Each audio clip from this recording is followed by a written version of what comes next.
My first question for you, Jonathan, is like to just tell us a little bit about, if you could tell us a little bit about the monologues, what they are, how they were created, and how they came out of Evolver and Reality Sandwich as well, and the connection is there. Right. So I used to be a pretty good secular materialist, like a lot of people out there. I was very Gen X-y, you might say.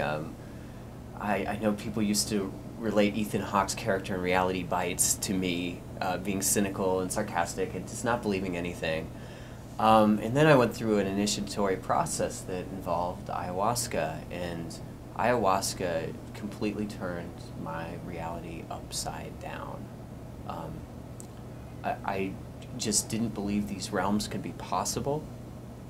Suddenly they were there in front of me. A lot of my own life's journey was explained to me. I met what I now understand as spirit guides. I did not believe in spirit guides. Was shown my past journey and had extraordinary healings through ayahuasca. And I also have to say, back then I had only experienced the good stuff. Like, they were easy journeys. And so that would then change as I went to process some of the harder stuff, which I really enjoy about your book, Adam. Just, you go there. So maybe we can talk about that later. But having just had these very enlightening experiences, I wanted to then, I felt like there was a dialogue that could be happening. And I know that storytelling is one of the most powerful ways to share information. Because you're not sharing, it's not dogmatic, it's just hearing someone's story. It's an ancient art of information sharing. And so it came, I mean, I just realized the Vagina Monologues was a really great title. And it just seemed like ayahuasca, it kind of clicked there too, you know. So the Ayahuasca Monologues, Tales of a Spirit Vine. And it was really an exploration of what happens when Westerners meet this shamanic plant that's been there for 5,000 years. And this is something that's happening more and more and more.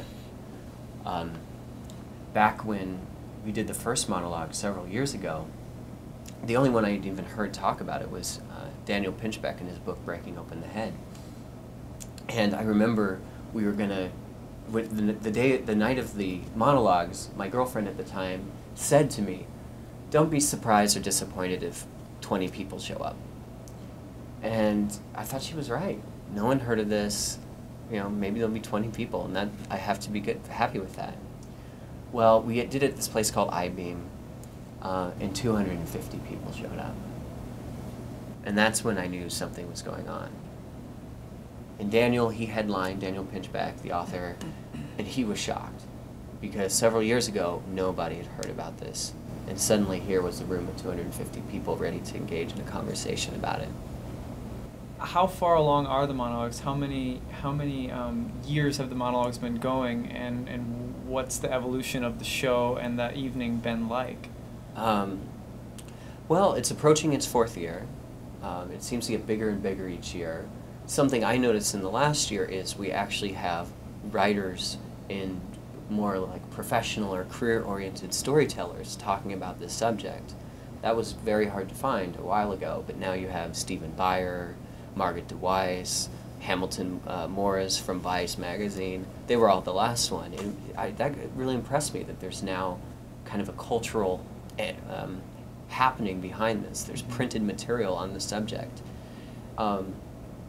And, you know, we have your book coming out, which is just really exciting for us at Reality Sandwich because, I mean, I've seen Adam's career grow from writing news posts on the site when we just launched to, you know, now we have 150,000 people or whatever connecting every month with this kind of community.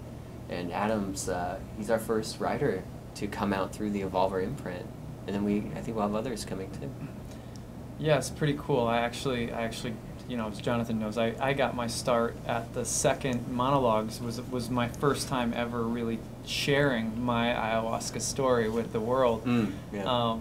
And you know, that was a whole, that was an incredible experience. And one of the things that I took away from the show that maybe you could talk about a little bit too is the fact that it's not just people coming together to talk about ayahuasca per se, but it's more like, because I went and did this thing, this whole transformational experience happen in an entirely different way of being a human or being alive is happening for people.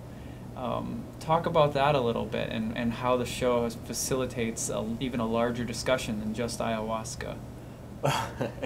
This gets a little more in the woo-woo realms, but I feel there is a energetic healing resonance that happens when you have people gathering around this topic that I would call healing in the initiatory process.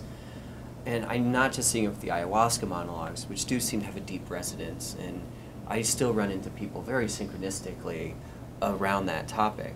But now that we have these Evolver regionals in 35 cities, it happens all the time now. There's like a magic abundance that is created when we all connect in a very different way than we're used to. This is one about coming together from the heart center to heal, to help, to share, to nourish, and create abundance, which is this incredible culture that we're seeing rise up around us.